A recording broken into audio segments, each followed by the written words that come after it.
Assalamualaikum warahmatullahi wabarakatuh. Selamat pagi, Bu Iklima. Selamat pagi, teman-teman semua. Di sini kami dari Komima pada sistem reproduksi. Selamat menyaksikan.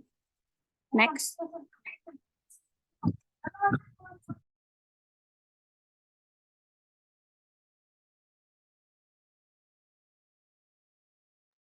Baik, ini merupakan anggota dari kelompok kami, beranggotakan 8 orang.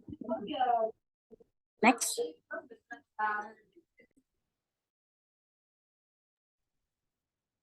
Baik, latar belakang, patologi dan patofisiologi pada sistem reproduksi manusia merupakan bidang ilmu yang mempelajari gangguan dan perubahan yang terjadi pada organ-organ reproduksi. Dalam menggambarkan latar belakang patologi dan patofisiologi pada sistem reproduksi manusia, kita dapat memulainya dengan membahas pentingnya sistem reproduksi dalam menjaga keberlangsungan hidup manusia. Patofisiologi pada sistem reproduksi dapat berkaitan dengan infeksi. Organ-organ reproduksi rentan terhadap infeksi bakteri, virus, dan jamur yang dapat merusak struktur dan fungsi normal. Infeksi pada sistem reproduksi dapat mengakibatkan peradangan, nyeri, dan bahkan kemandulan jika tidak diobati dengan tepat. Next.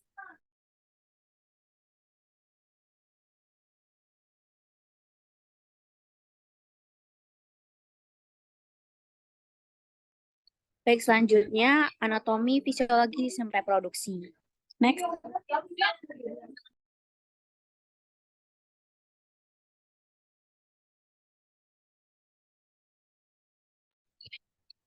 Baik, yang pertama anatomi fisiologi pada sistem reproduksi pria. Yang pertama ini ada penis, terdiri dari bagian-bagian yaitu satu, akar yang menempel pada dinding perut. Yang kedua, badan, merupakan bagian tengah dari penis. Glans penis, yaitu ujung penis yang berbentuk seperti kerucut. Yang keempat adalah lubang uretra, atau saluran tempat keluarnya segmen dan air kemih terdapat di ujung glanis penis pada pria yang tidak disunat atau sirkumsisi. Kulit depan prepubium membentang mulai dari korona menutupi glanis penis. Yang kelima, badan penis terdiri dari 3 rongga silindris atau sinus jaringan erektil. 2 rongga yang berukuran lebih besar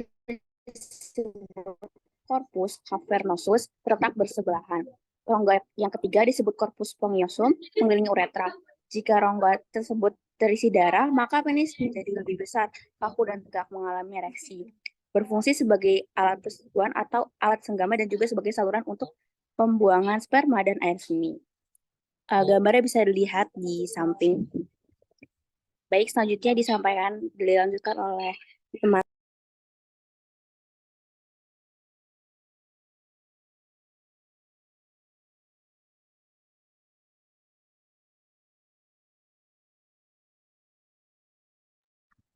Baik, untuk yang selanjutnya yaitu ada skrotum. Skrotum merupakan kantung berkulit tipis yang mengelilingi dan melindungi testis.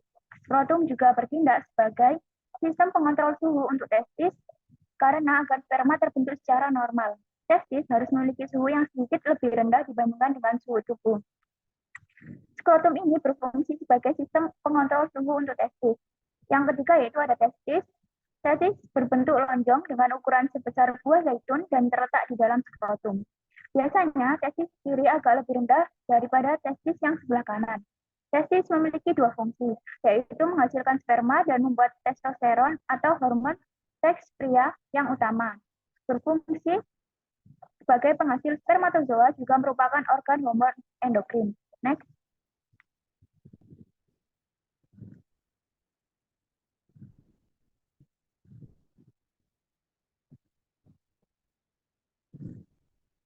Selanjutnya yang keempat ada epididymis. Epididymis ini terletak di atas testis dan merupakan saluran sepanjang 6 meter.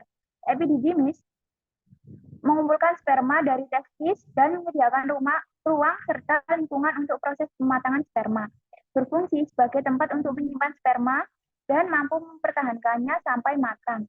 Yang kelima ada vas deferens. Vas deferens ini merupakan saluran yang membawa sperma dari epididymis. Saluran ini berjalan ke bagian belakang prostat, lalu masuk ke dalam uretra dan membentuk ductus ejaculatoris. Falciparum ini berfungsi sebagai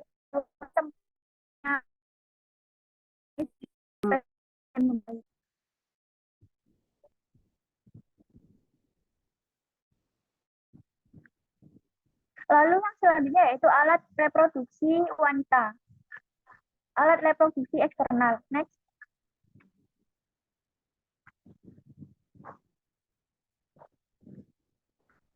Yang pertama yaitu vulva. Vulva merupakan suatu daerah yang melubungi vagina, tampak dari luar mulai dari mas pubis sampai tepi perineum. Terdiri dari mas pubis, labia mayora, labia minora, klitoris, himen, vestibulum, orificium, uretra, externum, kelenjar-kelenjar pada hidung vagina. Berfungsi untuk memproduksi hormon dan berperan sebagai pelindung jalur reproduksi sekaligus terlibat dalam ekskresi urin. Yang kedua yaitu mons pubis atau mons veneris. Lapisan lemak di bagian anterior sifisis os pubis pada masa pubertas daerah ini mulai ditumbuhi rambut pubis. Berperan dalam hubungan seksual dan dapat melindungi sifisis pubis saat koitus dari trauma. Next.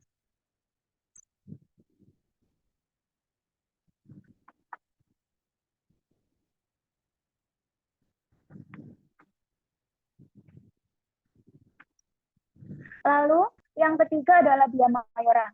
Lapisan lemak lanjutan mas pubis ke arah bawah dan belakang. Banyak mengandung plexus vena di bagian bawah perineum. Labia mayora menyatu pada commissura posterior, berfungsi untuk membungkus dan melindungi bagian vulva. Labia mayora ini berfungsi untuk membungkus dan melindungi bagian vulva. Yang selanjutnya yaitu labia minora. Lipatan jaringan tipis di balik labia mayora tidak memiliki folikel rambut, memiliki jaringan saraf sensorik yang luas yang sangat peka karena mengandung ujung saraf. Labia minora ini berfungsi untuk melindungi vagina dan uretra, saluran pembawa urin keluar tubuh. Untuk selanjutnya akan dilanjutkan oleh rekan saya. Baik, selanjutnya ada klitoris, merupakan organ kecil yang terletak pada pertemuan antara kedua labia dan dasar mons pubis. Terdiri dari caput atau glans klitoridis yang terletak di bagian superior vulva dan korpus klitoridis yang tertanam di dalam dinding anterior vagina. Klitoris memiliki fungsi murni untuk rangsangan seksual. Selanjutnya ada vestibulum. Vestibulum merupakan daerah dengan batas atas klitoridis, batas bawah fourchette, batas lateral labia minora. Antara fourchette dan vagina terdapat fossa funicularis. Selanjutnya ada introitus atau orificium vagina, terletak di bagian bawah vestibulum pada gadis tertutup lapisan tipis bermukosa yaitu selaput darah atau hymen utuh tanpa robekan. Next. Selanjutnya ada vagina. Vagina merupakan rongga muskulomembranosa berbentuk tabung mulai dari tepik cervix uteri di bagian kranial dorsal sampai ke vulva di bagian caudal ventral. Panjangnya sekitar 8-10 cm. Pada bagian ujung yang terbuka, vagina ditutupi oleh selaput darah, berfungsi sebagai saluran keluar uterus, alat sanggama, dan jalan lahir. 9. Ada perineum, daerah antara tepi bawah vulva dengan tepi anus. Perineum meregang pada persalinan. Next.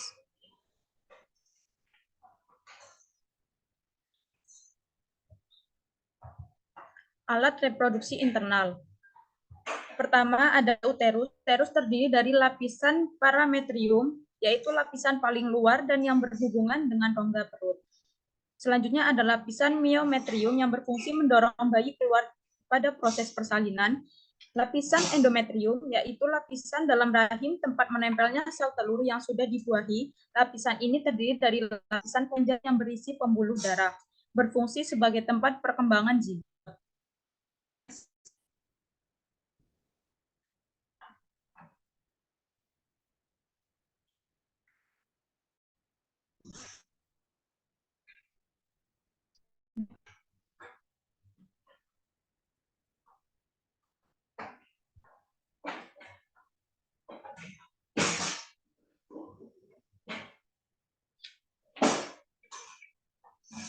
Selanjutnya ada cervix uteri.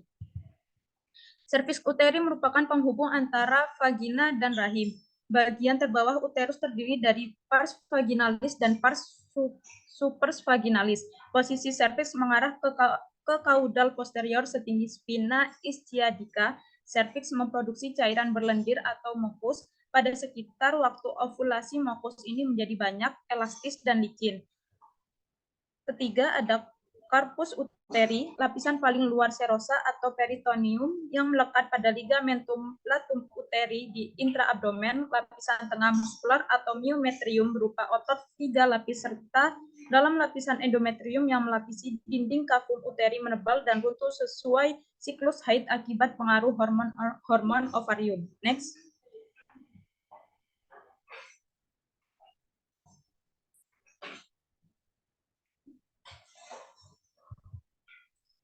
Selanjutnya ada ligamentum penyangga uterus, ligamentum latum uteri, ligamentum rotundum uteri, ligamentum cardinale, ligamentum ovari, ligamentum sacrouterina propium, ligamentum infundibulo pelvisum, ligamentum vesicouterina, ligamentum recturina. Kelima ada vascularisis uterus. Vascularisis uterus ini terutama dari arteri uterina, cabang arteri hipogastrika atau iliaca interna, serta arteri ovarika, cabang aorta abdominalis. Yang keenam, ada ovarium, merupakan organ endokrin berbentuk oval terletak di dalam rongga peritoneum sepasang kiri kanan, berfungsi dalam pembentukan dan pematangan folikel menjadi ovum, ovulasi, sintesis, dan sekresi hormon-hormon steroid. Next, selanjutnya akan disampaikan oleh teman saya.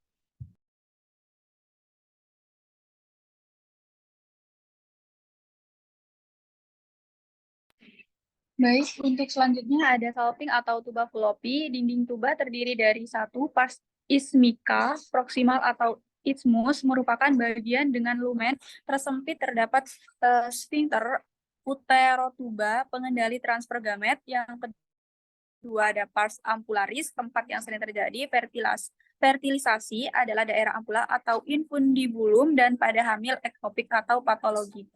Sering juga terjadi implantasi di dinding tuba bagian ini. Yang ketiga ada pars infundibulum, dilengkapi dengan fimbriae serta ostium tuba abdominal pada ujungnya melekat dengan permukaan ovarium. Dan yang keempat ada fimbriae, berfungsi menangkap ovum yang keluar saat ovulasi dari permukaan ovarium dan membawanya ke dalam tuba. Dan yang terakhir ada mesosalping, yaitu merupakan jaringan ikat penyangga tuba. Next.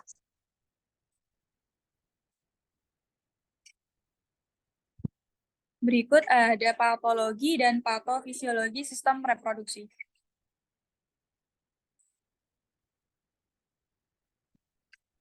Untuk patologi dan patofisiologi sistem reproduksi wanita, yang pertama ada kanker serviks, yang merupakan kanker serviks ini disebabkan oleh pertumbuhan abnormal dari jaringan epitel serviks akibat infeksi persisten human papillomavirus atau HPV, tipe Hippolytis HR HPV oncogenik. Penyebab utama kanker serviks adalah human papillomavirus atau HPV. HPV menyebar melalui hubungan seksual yang menyerang selaput mulut dan kerongkongan serta anus dalam waktu yang panjang. HPV menempel pada reseptor permukaan sel dengan perantara virus attachment yang tersebar pada permukaan virus. HPV yang menempel pada reseptor permukaan akan melakukan penetrasi. Jika ada luka, virus akan mudah masuknya. Virus HPV masuk dan mengeluarkan genom dan kapsid dihancurkan. Setelah itu, virus masuk ke inti sel untuk melakukan transkripsi dengan DNA yang kemudian diubah menjadi mRNA. Next.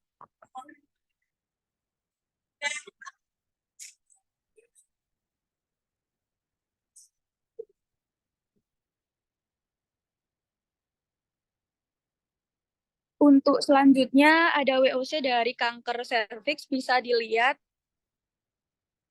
Next.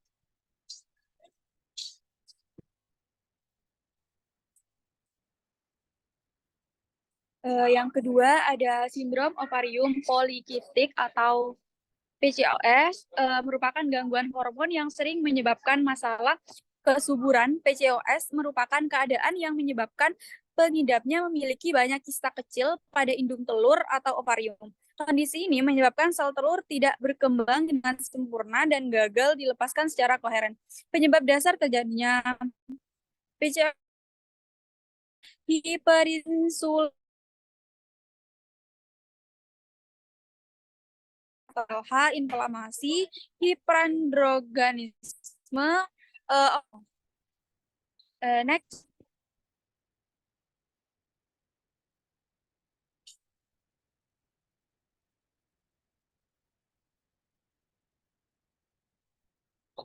Bisa di next.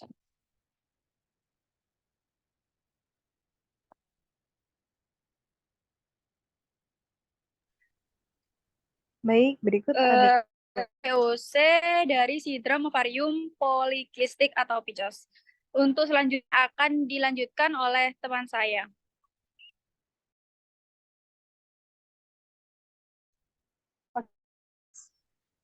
Yang ketiga ada kista ovarium. Kista ovarium adalah suatu tumor berukuran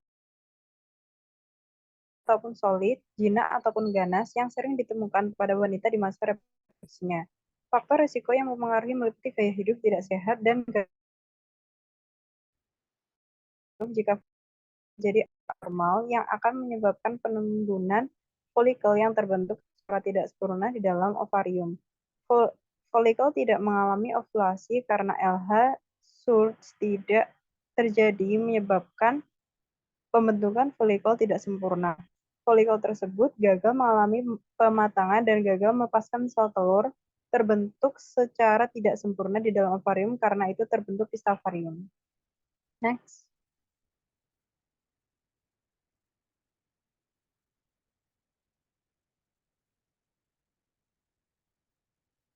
Berikut ini adalah WOC kista ovarium. Next.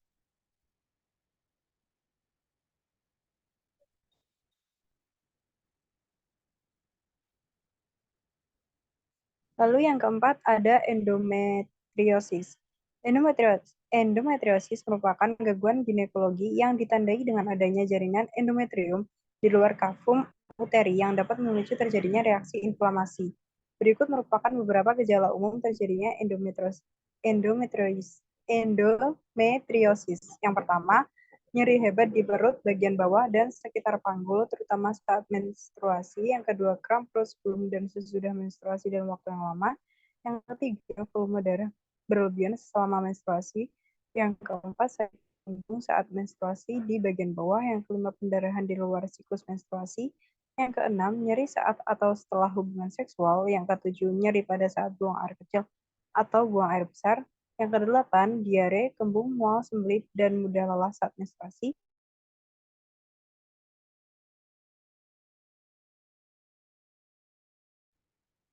Berikut adalah WOC endometriosis. Next.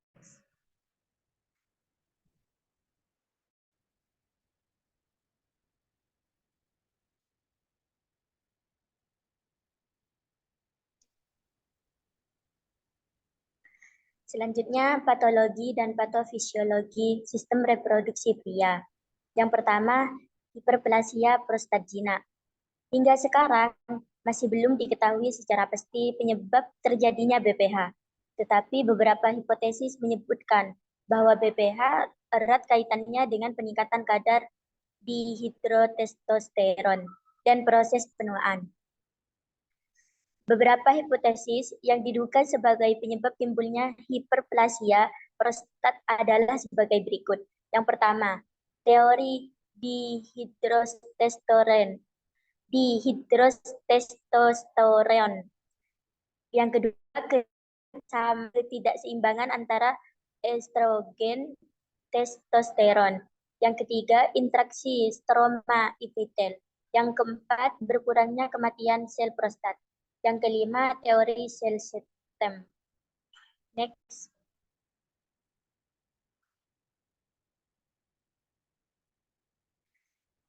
Berikut evaluasi Cina.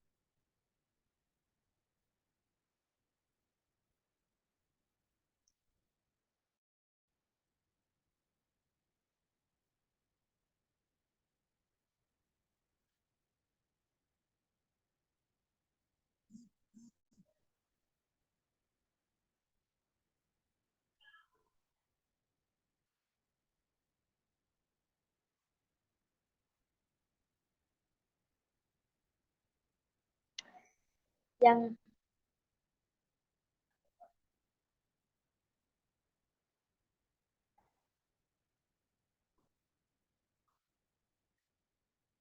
kedua, varikokel. Varikokel adalah gangguan pada vena strotalis karena pelebaran pembuluh darah. Secara dapat dibedakan atas varikokel primer dan varikokel sekunder. Varikokel merupakan suatu sindrom yang dapat menyebabkan kualitas sperma pria terganggu sehingga fertilitas terganggu sehingga terjadi infertilitasi. Varikokel menyebabkan inflamasi pada pembuluh darah testis yang membuat suhu testis meningkat sehingga jumlah sperma yang dihasilkan sedikit. Varikokel dapat menyebabkan penderita mengalami infertile dengan memengaruhi spermatogenesis dan juga dapat mengakibatkan penurunan mortalitas sperma. Hal ini mungkin disebabkan retensi darah pada varises, gangguan sirkulasi darah, kekurangan gizi, dan tekanan parsial oksigen. Yang menurun sehingga mengakibatkan kekurangan energi dan disfungsi endokrin. Next. Berikut VOC varikokel.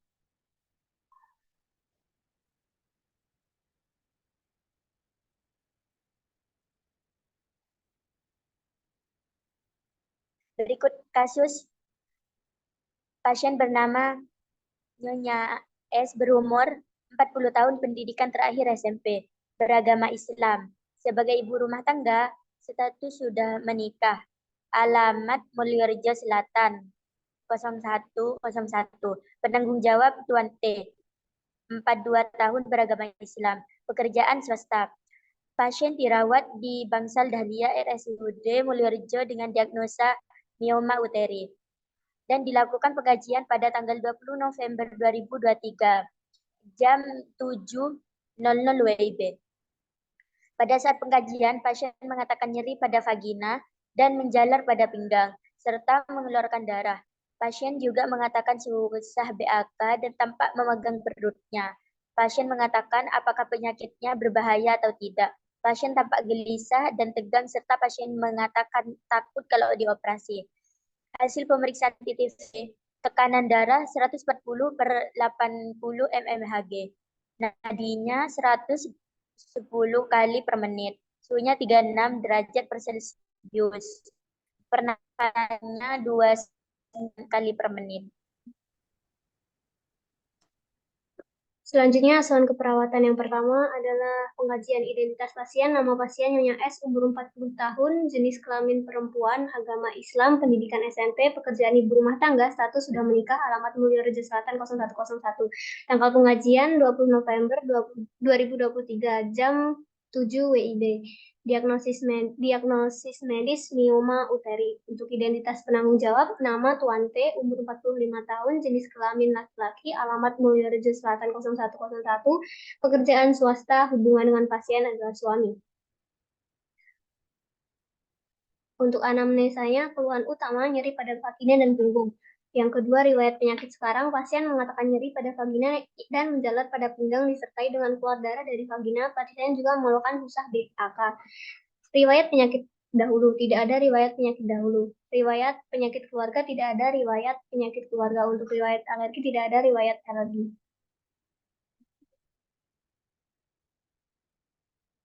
Untuk pemeriksaannya, yang pertama TTV, tekanan darah 150/90 mmHg, nadi 110 kali per menit, respiratory rate 29 kali per menit, suhu 36 derajat Celcius, kesadaran kompos mentis. Untuk pengkajian head to toe-nya, kepala infeksi, rambut hitam ikal beruban, palpasi tidak ada benjolan. Untuk wajah, inspeksi simetris kanan kiri, mata inspeksi konjungtiva anemis, pupil isofor, sklera ikterik.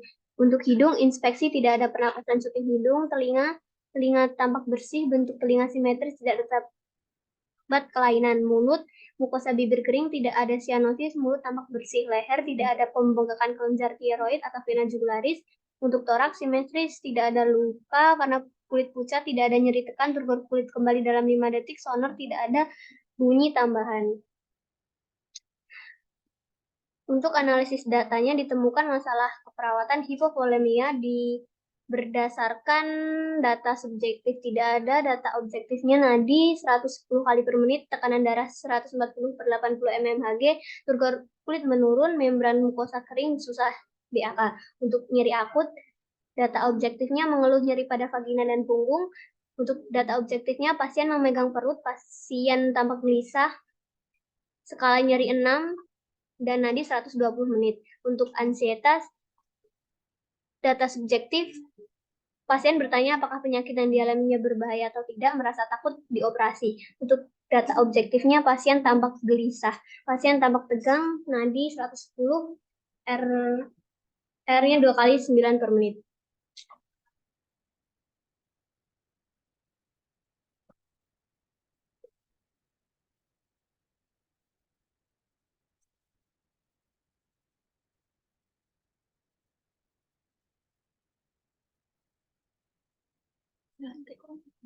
Implementasi langsung. Baik, selanjutnya ada implementasi keperawatan. Yang pertama ada hipovolemia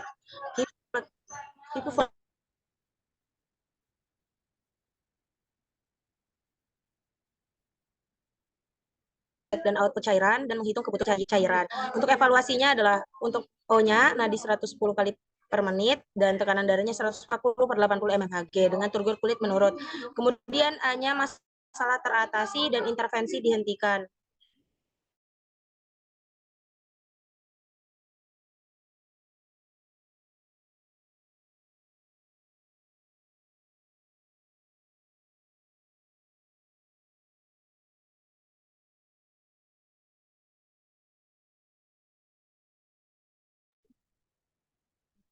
Kemudian untuk nyeri akut, yang pertama, mengidentifikasi lokasi, karakteristik, durasi, frekuensi, kualitas, intensitas nyeri. 2, mengidentifikasi nyeri, mengidentifikasi faktor yang mempererat nyeri dan memperingan nyeri. Kemudian mengidentifikasi pengetahuan dan keyakinan tentang nyeri. Kemudian untuk evaluasinya, yang pertama S-nya, pasien mengatakan nyeri pada vagina dan punggung. O, pasien tampak gelisah. Dan A, masalah tidak teratasi. P, intervensi dilanjutkan. Yang terakhir, ansietas. Untuk implementasinya, mengidentifikasi saat tingkat ansietas berubah, kemudian memonitor tanda-tanda ansietas, dan menciptakan suasana terapeutik untuk menumbuhkan kepercayaan, dan terakhir menganjurkan mengungkapkan perasaan dan persepsi. Untuk evaluasinya, S, pasien tidak takut dioperasi, O-nya pasien tampak senak, N 110 kali per menit, dan R-nya 20 kali per menit. Untuk A-nya masalah terapi.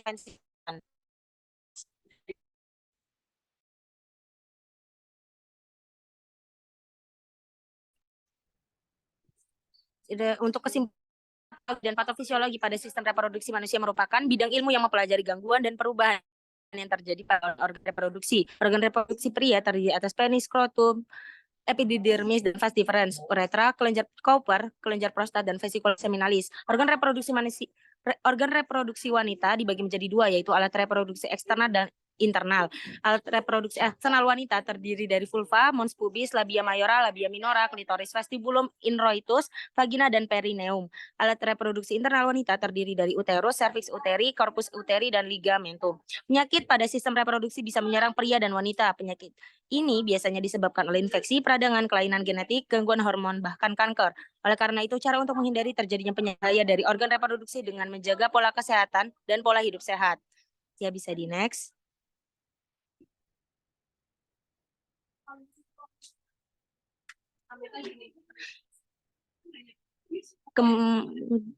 Baik, terima kasih. Sekian adalah presentasi dari kelompok kami. Apabila ada salah kata, kami mohon maaf yang sebesar-besarnya. Terima kasih dan wassalamualaikum warahmatullahi wabarakatuh.